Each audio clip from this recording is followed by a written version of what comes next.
This video is made possible by the following cuties. You can check out the gear they provide for me in the description below. Hey guys, Bargain Bin Jim Clark here, and welcome back to Assetto Corsa for another video. Now recently, I stumbled across the 1967 Nordschleife mod, which I've done a video on already in the Porsche 908. And since then, I've wanted to do something else with the circuit, but not really been able to think of a decent enough idea. Until, that is, I remembered that there was a Formula 1 race here in 1967. So I asked my boy Google for some details on the 1967 Grand Prix, and it turns out that Jim Clark took the pole position in that race by nearly 10 seconds over the nearest person, setting a lap time of an 8:04.1. It's kind of mad to think with how modern F1 is that pole position and second can be separated by such a massive amount of time. But of course, I thought to myself, yeah, I can do that. Let's try and beat the Jim Clark pole time here at 1967 Nürburgring. The car we're going to be driving is almost as legendary as Jim Clark himself. This is the Lotus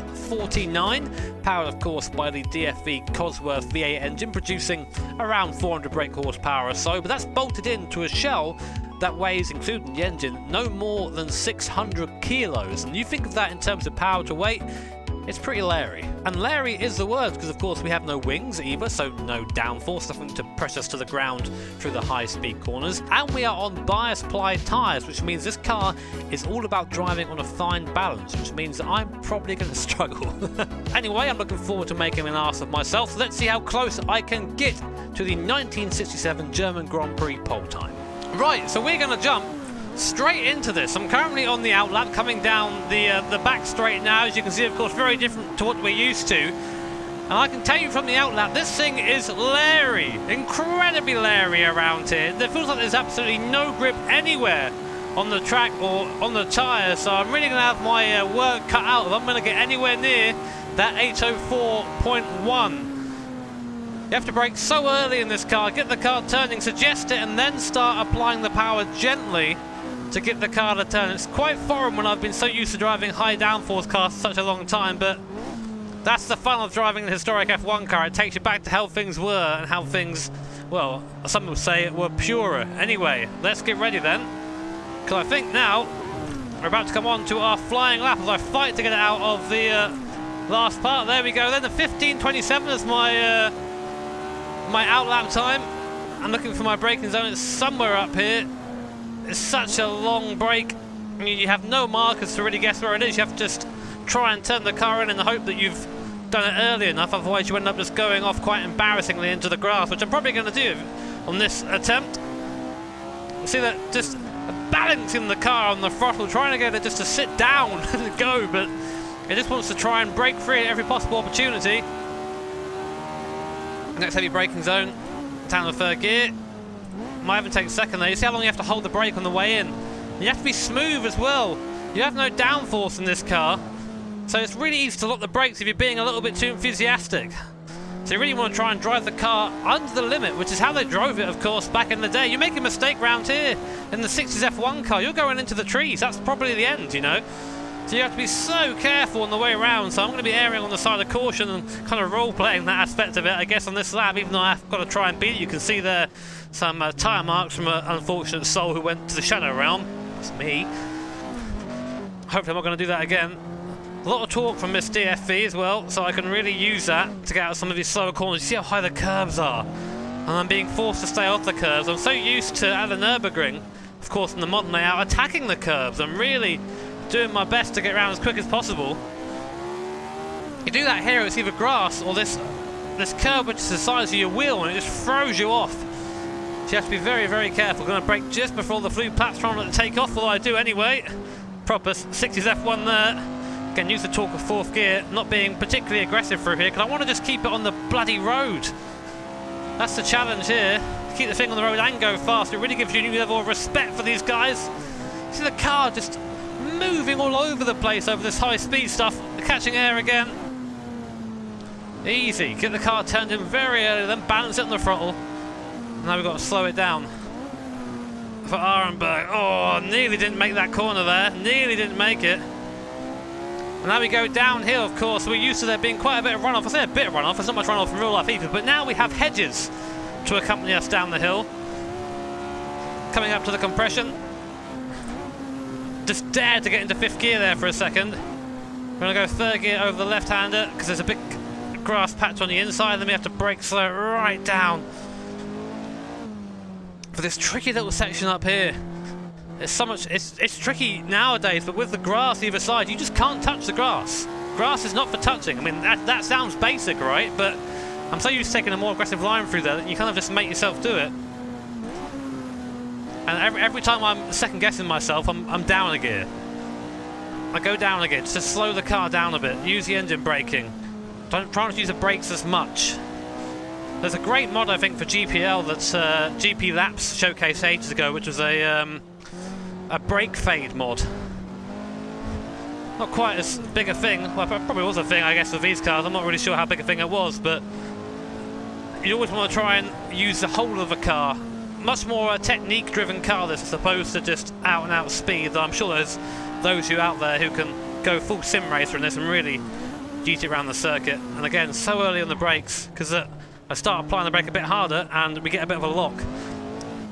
Also about this version of a circuit, oh, this is the version of a track. There are a couple of scary bumps around here that I've got to be careful of, that really throw the car, and I mean throw the car off the track, so I've got to be careful.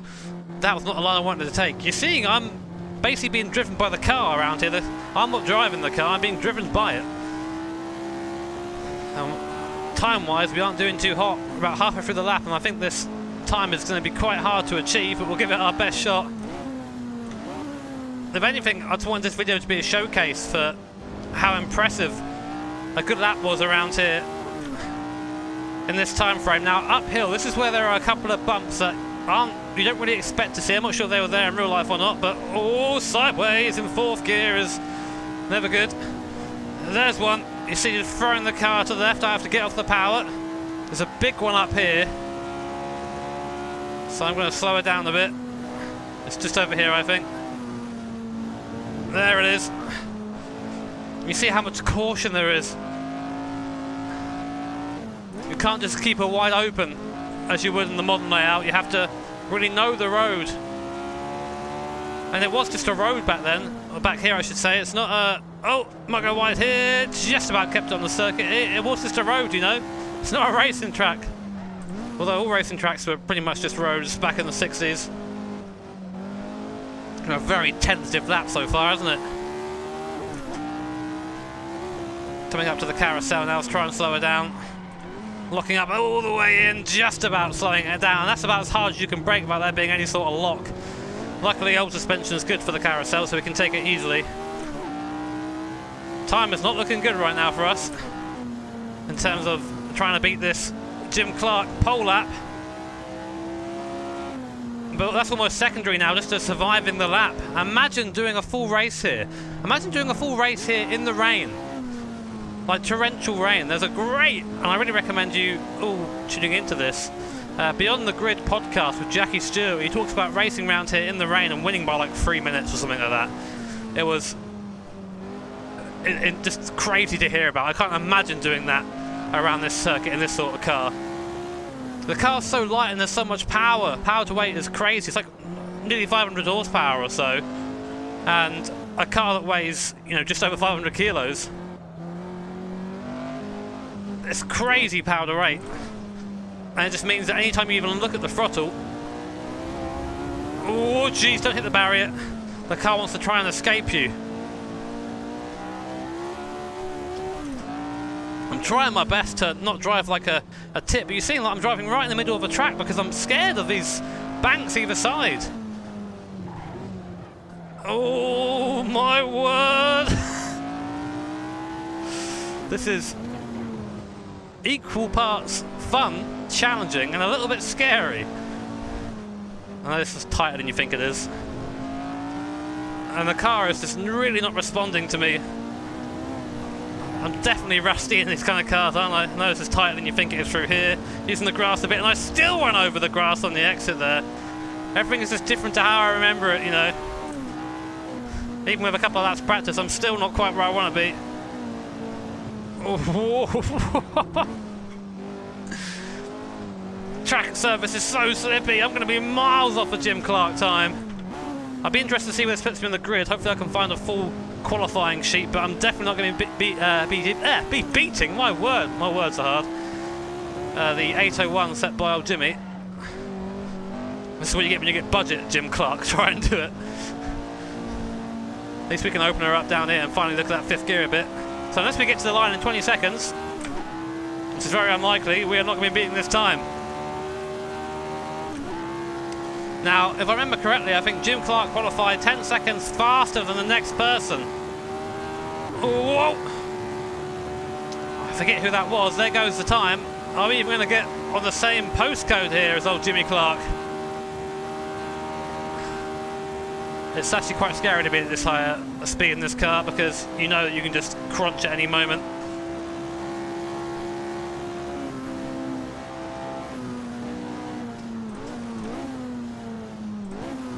Easy through there. I am an absolute mile off. I'm not surprised, no confidence in the car at any point. And our lap time is an 8:36. So just 35 seconds slower than Jim Clark. But, you know, people say that Jim Clark is probably one of the greatest drivers to have ever graced the timesheets of Formula 1, ever sit in a Formula 1 car. And to come here and expect to beat that time with relatively small knowledge of the circuit and the car is, you know, arrogant at best and naive at worst, I suppose.